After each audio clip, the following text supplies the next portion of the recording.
Pretty hard. You know, we made the guys run a lot and wanted to see them in a stressful but NBA environment. And to a man, they all handled it pretty well. But it also shows that all the drills and all the stuff they do with their workout guys can't compare to an NBA workout and the stress that goes with trying to perform at a high level when you need to. A couple international guys. What do you find they normally need to transition most to the NBA? The quickness. Yeah, it's the physicality and quickness of the NBA game is a bit different. And I don't think they falter under that pressure. I just think it's different. There were a couple of defensive drills we did, and Tony was really physical in the drills, and it was almost eye-opening to see the reaction from a USA player to a European player, how that when they collided, it was normal for Tony. That's just the way he plays. So that might be the difference. But I will say that most of the European guys, they work on their skill set a lot more than younger American players. They just have much better footwork, and that may be because of soccer. I'm not sure, but you can see that they do have really good footwork and good skill set. Monty, when it comes to Kendall, I mean, we all know he's a pass-first point guard that can score, but he compared himself to Rajon Rondo. Is he the kind of point guard that needs to be in the right kind of system to be successful in the NBA? In other words, guys around him that can score and he's not so dependent on? I think most point guards, for that matter, need to be in the right system. I mean, you take the ball out of Nash's hands and make him run Princeton offense, he won't average 10 assists, 11 assists a game. So I think it's, for most point guards, that's the case, but maybe more so for Kendall because of, you know, he's not the fastest guy in the world, but he's crafty. And I think being in Carolina where he had 3 or 4 first-round picks around him, it allowed him to be in a system that helped his game. And that's probably what it's going to be like for him in the league, having really good guys around him. So he might be a prototype system guy. But I think he can play. I think he's got a nose for the situation. You know, he sees plays before they happen. He's always talking on the floor. He's competitive. I put him through some situations where I wanted him to kind of whine a bit, and he never peeped at all. He just kept playing. The convenience, or convenience is the right word, of having options at the 10th pick. You bring guys in like this that are kind of fringe top 10 players, or top 20, but you still can look at other guys that are top 10. You know, all those guys are like to be there at number 10 pick. Talk about the enjoyment of having that for once. Yeah, compared to last year, it's totally different. You get a chance to meet some really talented guys, and you may not draft those guys now, but you never know what's going to happen in the future, and you kind of build a base, an intel base, so you have an understanding of what they can do in your practices, in your system. And then it's just good to meet some of these guys. You know, I don't watch a lot of college basketball, so Chicago and these workouts, the first time I've been around them. So right away, you know, the guys who say they're 6'5", you know, when they get next to me, I'm like, he's 6'2". You know, and then you see the thick shoes he has on, and I'm like, okay, that's why you're 6'5". So those are the things that I can't get a read on when you don't get a chance to meet these guys. But it's good to be in the 10th spot because you get a broad range of guys that you get to be around. Is it really up in the air right now what you guys might decide to do with the 10th pick right now? And you're looking at a wide range of different positions. Yeah, I think it is just because, like I said before, if one guy slides in the top 5 that wasn't supposed to be there or nobody calculated, then that could throw it off.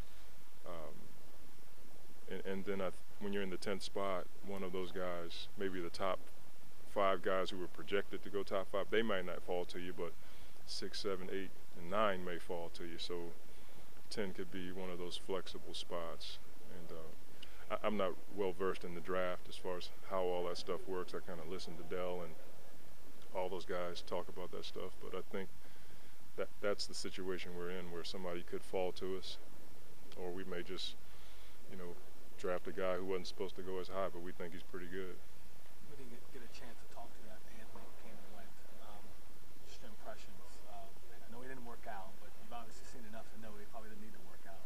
Just your impressions on him as you get closer to the draft, and I can imagine your mind has changed. He's just a bad kid, you know.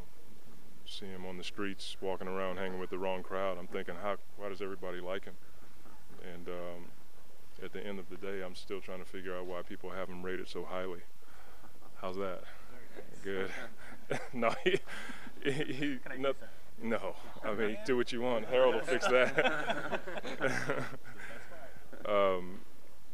He's just everything that everybody's talked about, but having spent some time with him in Chicago and then riding around the city and talking to him about his family, my family, you get to know more about him.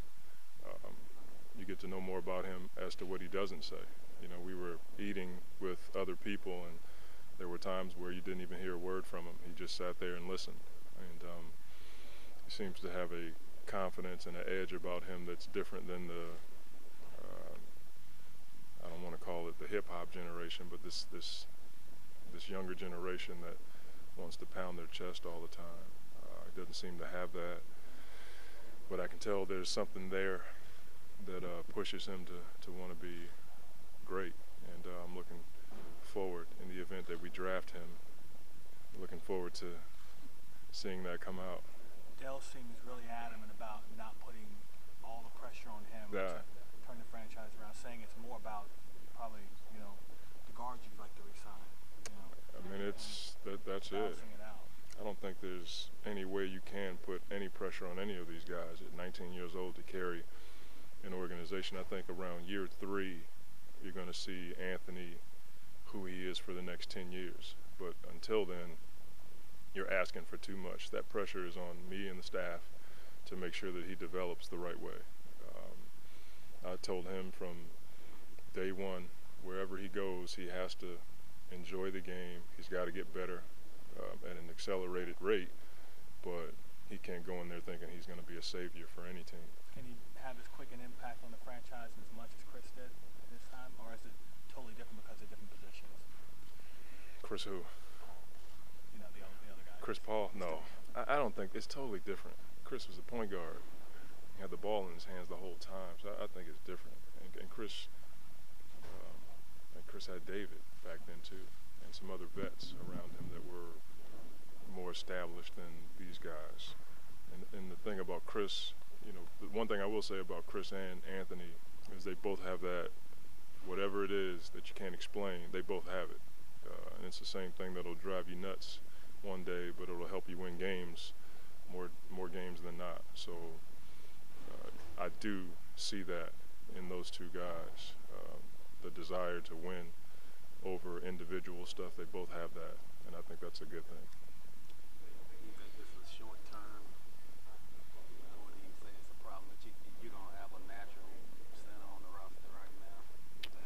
Oh, see, there you go. You're trying to pump fake me. I'm not jumping. I'm not jumping. You think power forwards can play center? I don't know. I mean, Miami just did it.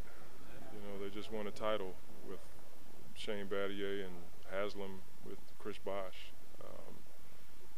And so I think, in my opinion, I think you have to have extraordinary wings to do that, have a power forward play inside a lot. And that guy has to have a nice post-up game and command a double team at times. But I think it's different for different. I mean, LA won titles with Bynum and Gasol, 2 twin towers, and then last year it's Dirk and Mahimi, Dirk and Chandler, I should say. So I think it's different at different times. I don't believe there's a prototype. I think the teams who are playing well, if they win the championship, everybody think that's the model. The models change, in my opinion. Is it a good spot you, like you said, kind of that you have an extra pick now? Yeah. 3 draft picks, you got a whole lot of salary cap. Yeah. Flexibility. Yeah. You can shape this roster. Yeah, I think so. I think anytime you have that many picks in a draft like this, I still don't think there's a savior in this draft, but I think there's a lot of depth in the draft. They'll almost says it best. He says some of these guys who go 6 to 12 could be top 5 picks in other drafts. So if you have 3 picks, you get a chance to, look at some guys that more than likely in a different draft you wouldn't have a chance to get. Thanks, Mark. All right. Thank you guys. Yep.